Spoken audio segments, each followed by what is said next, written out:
O frio chicoteia o rosto como um golpe de chicote. Nas fronteiras setentrionais do Império Romano, o inverno transformava a terra em pedra, a respiração em vapor e o bronze em uma armadilha de gelo. Os guerreiros estavam com a neve até os joelhos, mas nos seus pés, sandálias abertas. E isso não é um erro, não é um acaso. É uma ordem. Uma ordem para não usar calças. Por que então o império que conquistou meio mundo não permitia que seus soldados usassem uma proteção elementar contra o frio? Tácito escreveu: nem o costume bárbaro, nem a vestimenta bárbara devem tocar um romano. Para o legionário, calças, um sinal de bárbaro. Bárbaros são os gauleses, germânicos, sármatas, pessoas do norte, onde o frio é mais forte do que a lei. E o romano deve permanecer romano mesmo na neve. Assim nasceu o símbolo tácito da civilização, joelhos nus sob o ferro. As calças de tecido eram chamadas de braccae, da palavra celta braccae.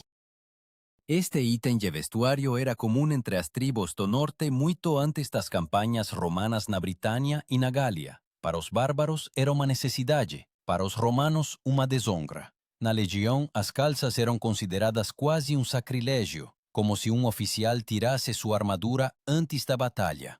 Mas imagine esta imagem. No vento, cheio de agulhas de gelo, centenas de guerreiros estão de pé em sandálias de couro, envoltas em trapos, erguendo escudos nos quais a geada congela. Eles marcham 20 km por dia sobre a terra congelada, com caneleiras de bronze e túnicas de lã, e cada passo ecoa com dor. Sob a roupa leve seus corpos tremem, mas a disciplina romana não permite um som, nem uma queixa. Plutarco escreveu que o legionário deveria ser capaz de suportar qualquer adversidade, tanto o calor do deserto quanto o frio do vento norte. Eles eram treinados para isso. Eles percorriam 30 km por dia com equipamento completo, pesando até 30 kg.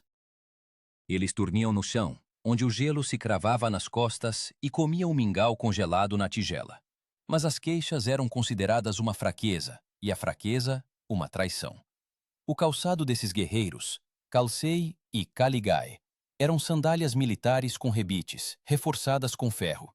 Eles deixavam no chão pegadas semelhantes a marcas de garras de fera. Arqueólogos os encontraram sob a floresta de Teutoburgo, onde 3 legiões de Varo desapareceram nos pântanos e na névoa. Na pele restaram vestígios de sal, não de suor, mas de sangue congelado.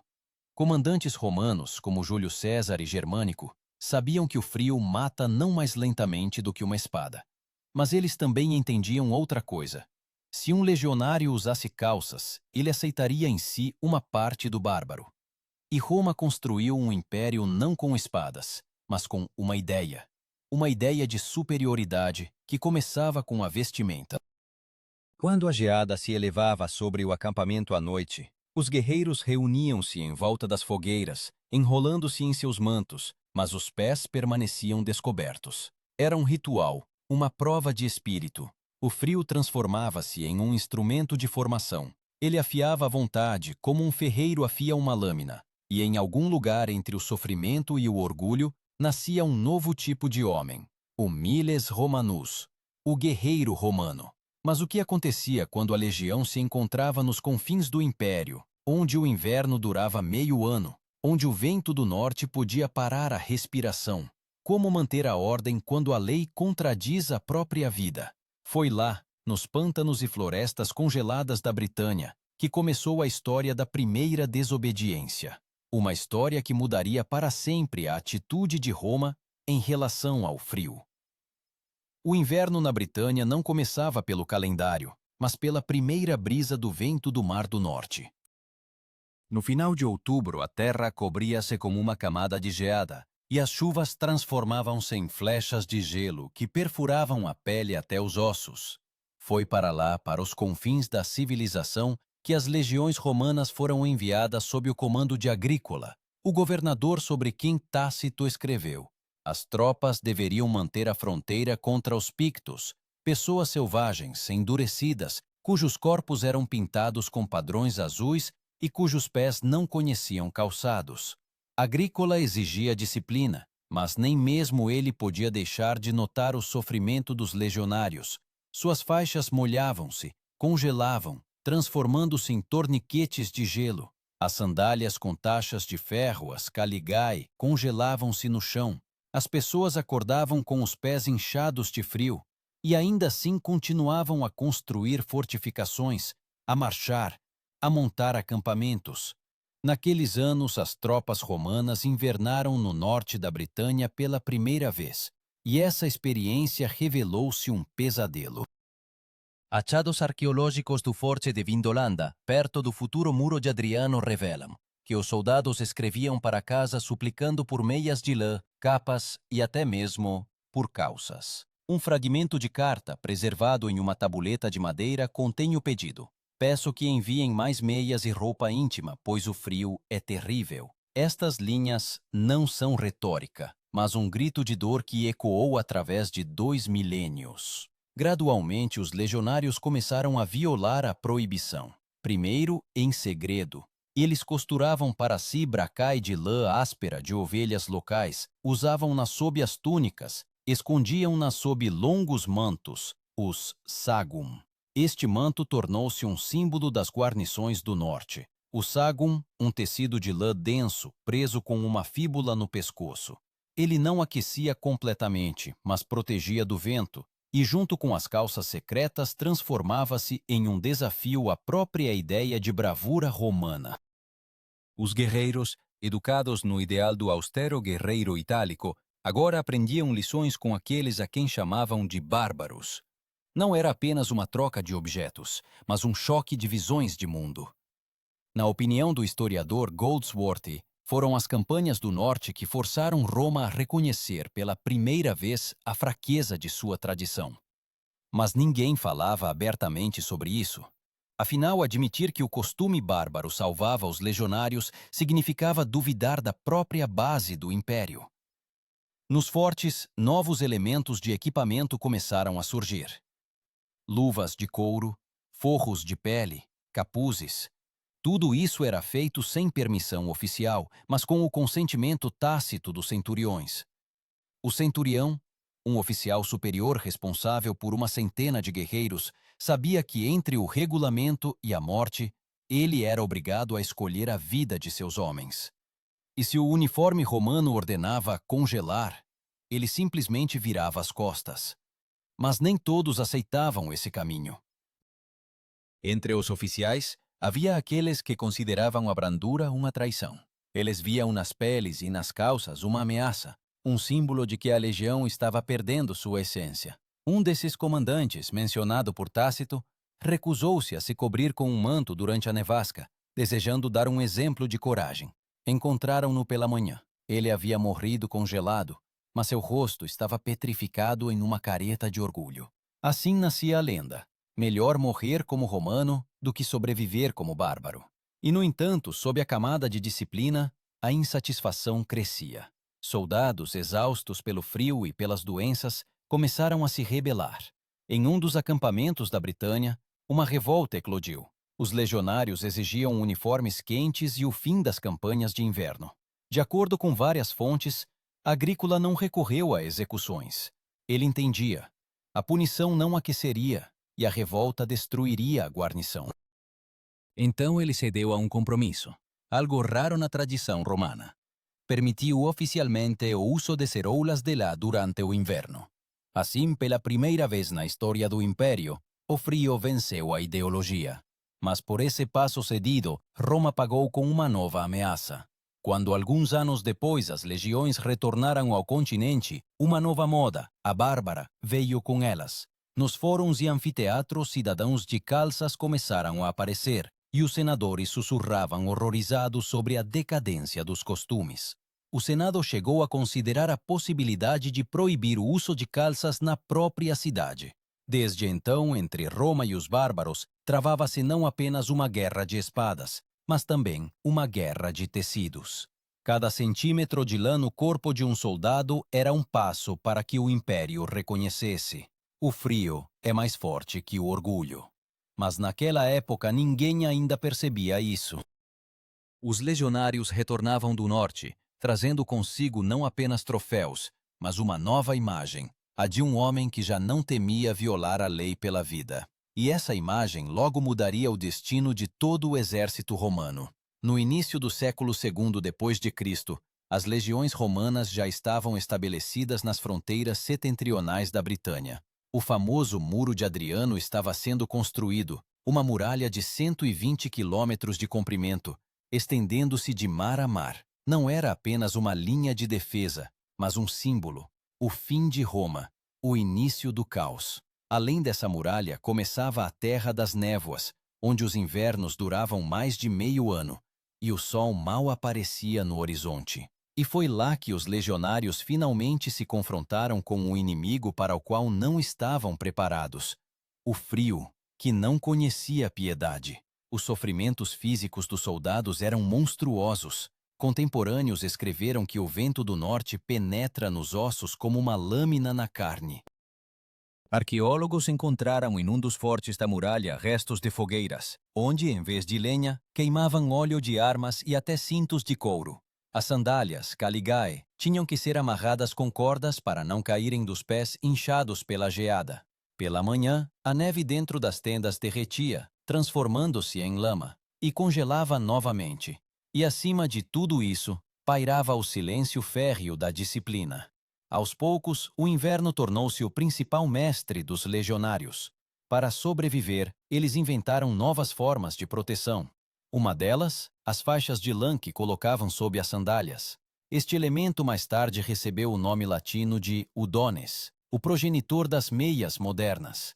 Na mesma época, surgiram nos acampamentos as penulae, capas de lã densa com capuz, que lembravam os mantos dos viajantes.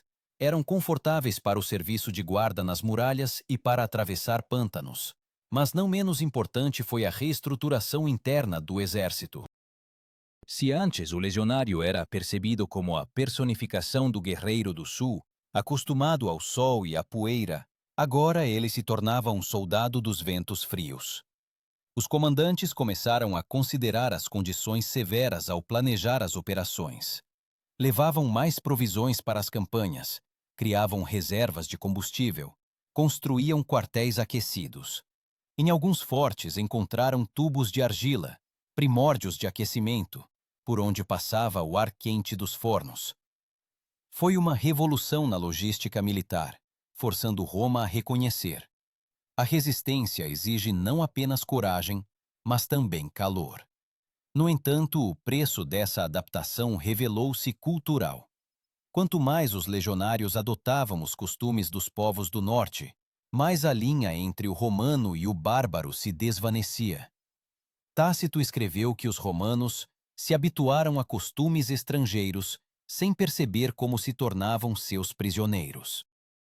Nesta época, coletes de pele, calças de lã e botas, antes inadmissíveis na moda urbana, espalharam-se entre os cidadãos.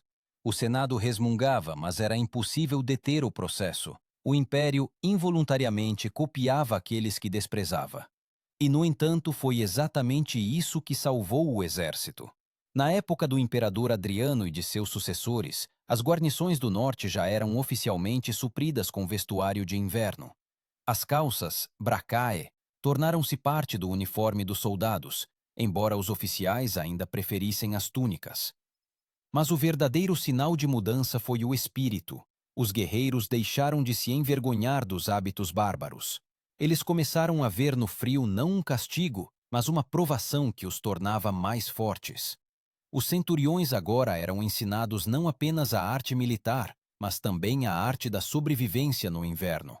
Eles se certificavam de que os soldados não dormissem em terra nua, não se molhassem na chuva, secassem seus calçados perto das fogueiras. Nas guarnições da Britânia, surgiram artesãos especializados em artigos de pele, e até mesmo comerciantes de tribos bárbaras, que traziam peles e lã em troca de vinho e metal. Assim, passo a passo, o império tornava-se dependente das terras do norte, de seu clima, seus recursos, seu povo. Os historiadores divergem sobre quando exatamente ocorreu a virada final. Alguns acreditam que após a morte de Adriano, a proibição das calças praticamente desapareceu. Outros supõem que o orgulho romano resistiu por muito tempo. Mas o fato é que nenhuma campanha no norte, após o século II, ocorreu sem roupas quentes. A cultura do corpo cedeu lugar à cultura da sobrevivência. No entanto, junto com isso, outra coisa penetrou no exército: o espírito dos bárbaros. Os soldados, criados no frio, já não sentiam uma conexão especial com Roma. Seu sangue se misturava com a população local. Seus hábitos diferiam dos sulistas. Eles se tornaram novos romanos, não por nascimento, mas por juramento. E quando, 2 séculos depois, o império começar a ruir, serão essas legiões do norte que desempenharão um papel decisivo, algumas para defendê-lo, outras para derrubá-lo. Mas, por enquanto, isso estava longe de acontecer. Naquela época, na era de Adriano, o frio ainda era um inimigo e não um símbolo do fim. Os legionários estavam nas muralhas, olhando para as planícies nebulosas onde as tribos bárbaras desapareciam, e sabiam, eles sobreviveram ao que nem mesmo os deuses do Olimpo teriam suportado. E, no entanto, em algum lugar profundo, em cada um deles vivia o pensamento: se Roma conseguiu se aquecer com peles bárbaras, então um dia poderá se aquecer também com uma alma bárbara. Passou um século. O império expandiu-se, mas o frio retornou, desta vez do leste e do norte, onde os godos e os francos pairavam sobre as fronteiras.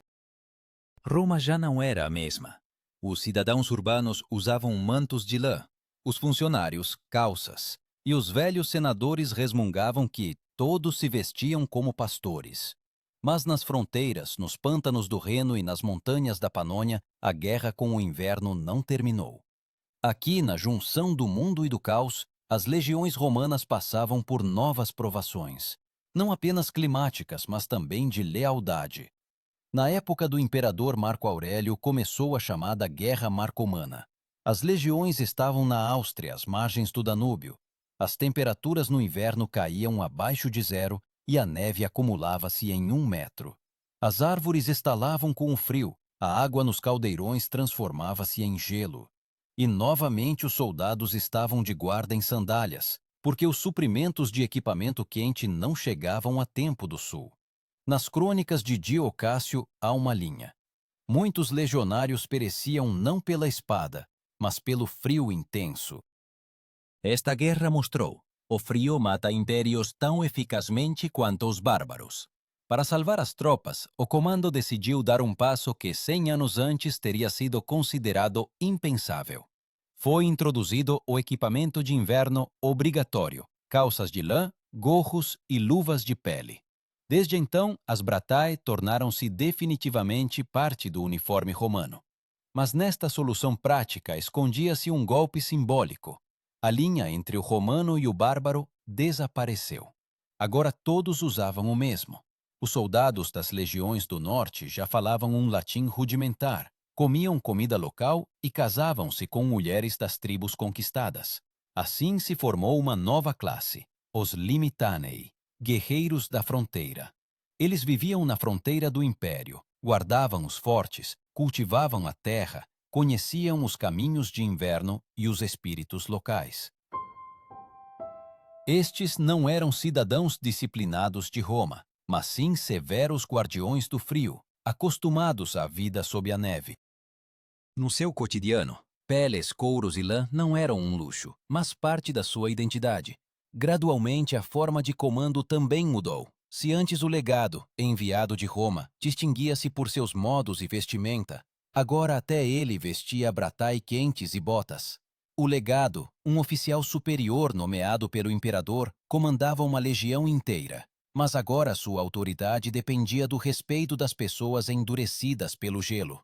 Aqueles que tentavam ditar as velhas ordens não duravam muito. Os soldados desprezavam quem não sabia como sobreviver ao inverno. Os historiadores acreditam que foi nesta época que uma nova filosofia se consolidou definitivamente no exército. Melhor aquecer-se como um bárbaro do que congelar como um romano. O calor tornou-se uma medida de razão. Achados arqueológicos dos fortes do Danúbio confirmam: Os soldados criavam sistemas completos de fornos, construíam quartéis de pedra com pisos sob os quais circulava ar quente. Este princípio de aquecimento era chamado de hipocausto. Foi inventado para banhos, mas as legiões do norte o transformaram em uma arma contra o inverno. E, no entanto, o preço da sobrevivência revelou-se alto. Juntamente com os hábitos bárbaros, os legionários também adotaram a liberdade bárbara. Em suas falas surgiam palavras estrangeiras, em suas canções, motivos estrangeiros. Eles tornaram-se mais independentes, menos obedientes ao centro. Quando Marco Aurélio morreu, muitas guarnições recusaram-se a obedecer ao novo imperador, Cômodo. A fronteira entre lealdade e rebelião mostrou-se tão tênue quanto entre o frio e o calor. Em cartas daquela época, encontram-se linhas sobre soldados que começaram a considerar-se senhores do vento do norte. Isso não era apenas uma expressão poética, era um novo mito. O legionário agora via-se não como portador da civilização romana, mas como senhor dos elementos. E quando, no terceiro século, começar a grande agitação, serão esses guerreiros endurecidos pelo frio que primeiro levantarão a espada não contra os bárbaros, mas contra a própria Roma. Mas até esse momento restavam décadas. Enquanto isso, nas planícies do Danúbio, os legionários erguiam muros de pedra, fortificavam acampamentos, secavam roupas junto às fornalhas e cada vez menos se lembravam de que outrora as calças eram consideradas uma vergonha. Eles riam dos tabus antigos como de um conto infantil, e apenas os velhos centuriões às vezes diziam: houve um tempo em que Roma não conhecia o frio. E essas palavras soavam já não com orgulho, mas como um reconhecimento de derrota. No entanto, seria isso uma derrota? Ou uma evolução? A capacidade do império de aprender com os inimigos e tornar-se mais forte. Pois foram justamente aqueles que aprenderam a sobreviver na neve que depois defenderiam a Europa das hordas bárbaras. Mas naquela época, naqueles invernos sob o Reno e o Danúbio, ninguém pensava no futuro. Os guerreiros simplesmente vestiam suas braçais de lã, ajustavam suas espadas e saíam para o frio intenso, porque a guerra não esperava pelo calor. O terceiro século. O império estalava sob a pressão, não apenas dos inimigos, mas também do tempo. As tropas, espalhadas por fronteiras intermináveis, lutavam na neve, na lama e no nevoeiro, cada vez mais distantes dos mármores dourados de Roma. O centro perdia poder, e as províncias viviam cada vez mais segundo suas próprias leis. Os legionários crescidos no norte já não viam diferença entre si e aqueles a quem ontem chamavam de bárbaros. Eles falavam o mesmo dialeto, comiam da mesma tigela, usavam as mesmas calças. As calças braçai, outrora consideradas um símbolo de selvageria, tornaram-se um símbolo de pertença a um novo e setentrional Império Romano. Nas terras fronteiriças, os acampamentos romanos transformavam-se em fortalezas. Muros de pedra, fosso com água, casernas com fornos de arcila, hipocaustos. Em cada desses fortes no inverno ardiam centenas de lareiras. O fogo tornou-se o corazón da guarnizaun, sua respirazaun. Onde outrora se erguían tendas de couro, agora se elevaban edificios de pedra con chaminés. Arqueólogos encontraron neses locais leña carbonizada, restos de cobertores de lá, até mesmo capuces de pele, vestigios de uma era en que o frío já não assustava a Roma. Mas ese novo conforto tiña un lado negativo. Os soldados, acostumados ao calor e á comodidade, pasaran a se parecer menos con aqueles guerreiros severos que outrora conquistaran o mundo. Historiadores como Keegan notaran: a disciplina enfraqueceu e a bravura militar cedeu lugar ao hábito de sobrevivencia. Os legionarios agora máis construían do que guerreaban. Seus días pasaban na reparación de estradas, na preparación de combustível e na guarda das aldeias locais. E, no entanto, a ameaça não desaparecia. Do leste vinham os godos, do norte, os francos. No inverno, eles atacavam com mais frequência, sabendo que os romanos estavam exaustos, que as estradas estavam cobertas de neve. Então os legionários deixavam seus quentes quartéis e novamente iam para a batalha. Nessas batalhas, a geada tornou-se aliada do inimigo. Lanças quebravam-se com o frio, espadas congelavam nas mãos. Os legionários envolviam os cabos com tecido para não queimar a pele com o ferro. Para combater isso, os comandantes introduziram novas táticas. Agora, antes de ir para a batalha, os guerreiros esfregavam a pele com gordura, untavam os pés com óleo, para se protegerem da congelação. Essas técnicas vieram dos bárbaros, germânicos e sármatas, acostumados às guerras de inverno. Assim, os antigos inimigos, sem querer, tornaram-se professores. Em meados do século, o exército deixou de ser romano no sentido antigo da palavra. Dos 20 legiões, metade era composta por soldados de origem não itálica. Eles usavam nomes bárbaros, mas juravam lealdade ao imperador. Eles se consideravam defensores do império, embora seus rostos e roupas já falassem de outro mundo. Inscrições latinas nas muralhas dos fortes coexistiam com runas germânicas, e em vez das águias padrão, apareciam símbolos locais: lobos, ursos, renas. Enquanto isso, em Roma ainda viviam pessoas que acreditavam que a grandeza começava com a aparência. Os senadores escreviam decretos conclamando a restaurar a antiga austeridade. Em uma dessas resoluções, mencionava-se até a proibição de usar calças em locais públicos para os cidadãos da capital. Mas essas palavras soavam vazias. Ninguém mais estava disposto a lutar contra o vento por causa da moda. A força do império agora residia não no mármore, mas na lã e no aço. Segundo o testemunho dos contemporâneos, quando o imperador Diocleciano realizou a reforma do exército, ele não apenas mudou a estrutura, mas também reconheceu: o clima também é um inimigo. Desde então, o equipamento de inverno tornou-se um item obrigatório de suprimento. As legiões eram abastecidas com peles, mantos de lã, gorros e calças. A antiga distinção entre bárbaro e romano desapareceu completamente. Restaram apenas guerreiros. Mas, juntamente com a vitória prática sobre o frio, veio um cansaço interno. As pessoas, acostumadas a viver em um inverno constante, tornaram-se mais relutantes em ir para a batalha. O império sobrevivia, mas perdia o fôlego. Os velhos ideais, honra, dever, dignidade, recuavam perante o simples instinto: aquecer-se, sobreviver, viver até a primavera. Quando as noites geladas chegavam, os soldados reuniam-se em volta do fogo, aquecendo as mãos sobre as brasas, e contavam lendas. Nessas histórias, Roma já não era o centro do mundo. Tornou-se uma luz distante, visível através da neve e do nevoeiro. E em algum lugar, entre as luzes do acampamento, surgia um sentimento de que tudo estava a mudar. Que o império que criara o ideal de força através do sofrimento agora precisava de proteção contra os seus próprios ideais. Mas à frente aguardava um novo inverno, o mais cruel de todos. Aquele que não traria neves, mas traria os bárbaros aos portões de Roma.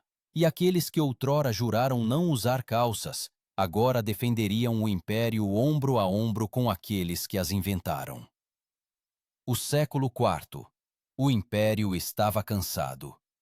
No norte, além do Reno, nasciam novos reinos. E no sul, em Roma, os senadores discutiam sobre impostos e estrelas. O frio agora não era um inimigo, mas um pano de fundo habitual, como a pobreza ou a morte. Os legionários na fronteira já não se lembravam de que Roma outrora não conhecia o inverno. Eles conheciam apenas o serviço, os fornos e a neve. Nesses fortes do norte surgiram crianças, filhos e filhas de soldados, nascidos sob o uivo das nevascas. Suas mães não eram romanas, mas mulheres das tribos locais. Assim, o império dissolvia-se em suas periferias, como ferro no fogo. Deles cresceu uma geração para quem Roma não era um lugar, mas uma palavra nas canções. Eles usavam espadas romanas, mas cantavam baladas bárbaras. Nessa época, as crônicas militares já não distinguiam romanos de aliados godos. O sistema de federados, bárbaros mercenários que juraram lealdade ao imperador, tornou-se a norma. Godos, alanos, francos agora estavam ombro a ombro com veteranos romanos. E nessa mistura desapareceu aquela antiga altivez que outrora não permitia a um romano usar calças. O imperador Constantino, ele próprio nascido nas províncias frias, compreendia. O mundo havia mudado. Ele transferiu a capital para Constantinopla, para onde o mar não congela. Mas no ocidente, na velha Roma, já se sentia o hálito do fim. O vento do norte trouxe não apenas o frio, mas também novos povos. Quando os godos atravessaram o Danúbio, muitos romanos os encontraram não como inimigos, mas como vizinhos. Algumas guarnições simplesmente abriram os portões, não por medo, mas por cansaço. Esses soldados, endurecidos pelos invernos, não viam sentido em defender um império que há muito os havia esquecido. Assim, o frio, que começou outrora como uma força natural, tornou-se um fator histórico. Ele não apenas matava, ele transformava Roma em algo novo. Em um mundo onde as calças deixaram de ser uma barbárie e os bárbaros estrangeiros. Quando os cronistas tardios escreveram sobre a queda do império, raramente se lembravam do frio intenso. Mas em cada pedra rachada do aqueduto, em cada forte queimado no Danúbio, vivia a memória daqueles invernos, quando Roma pela primeira vez compreendeu: sobreviver significa mudar.